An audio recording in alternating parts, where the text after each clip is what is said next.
Very good evening. Welcome to Bizworld. Bank Negara Malaysia has decided to cut the overnight policy rate OPR by 25 basis points to 2.50% at its Monetary Policy Committee meeting today. This is the second cut this year after another 25 basis points in January. The central bank said the reduction in OPR is intended to provide a more accommodative monetary environment to support the projected improvement in economic growth amid price stability. BNM in a statement said global economic conditions have weakened in recent period, with the ongoing COVID-19 outbreak having disrupted production and travel activity. Downside risks to the global growth outlook have also increased. BNM said growth, particularly in the first quarter, will be affected by the virus outbreak, primarily in the tourism-related and manufacturing sectors.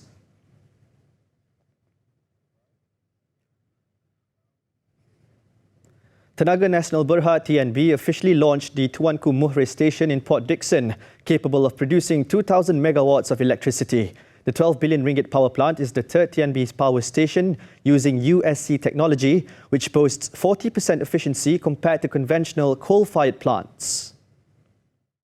Penggunaan teknologi ultra superkritikal ini adalah bukti komitmen TNB dalam menyumbang ke arah merealisasikan ekonomi karbon rendah tanpa berkompromi untuk terus membekalkan tenaga elektrik yang stabil ke seluruh Semenanjung.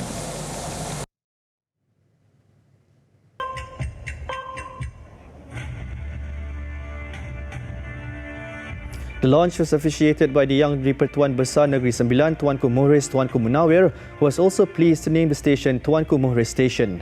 Construction began in 2015 and completed in 49 months, and the eco-friendly power plant was fully operated on December 27th last year.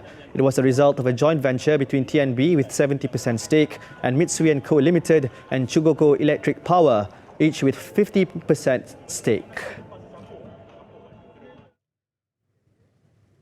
Straits Interlogistics Berhad STI will spend 10 million ringgit to upgrade the facilities in the Labuan Liberty Terminal to boost its handling capacity by 5 to 10%. The company today signed an agreement with Labuan Port Authority to operate and manage the terminal for 6 years.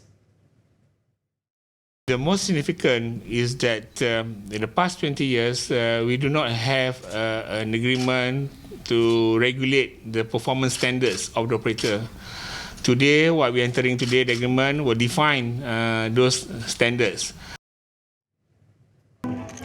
The contract, which takes effect on April 1st, will be undertaken by Megah Port Management, a joint venture company between STI and LPM Holdings. Currently, the Labuan Liberty Terminal has the capacity to handle 30,000 TEU annually. The group intends to expand its existing business to include port management services to diversify its revenue and earnings through the acceptance of the contract by Labuan Port Authority.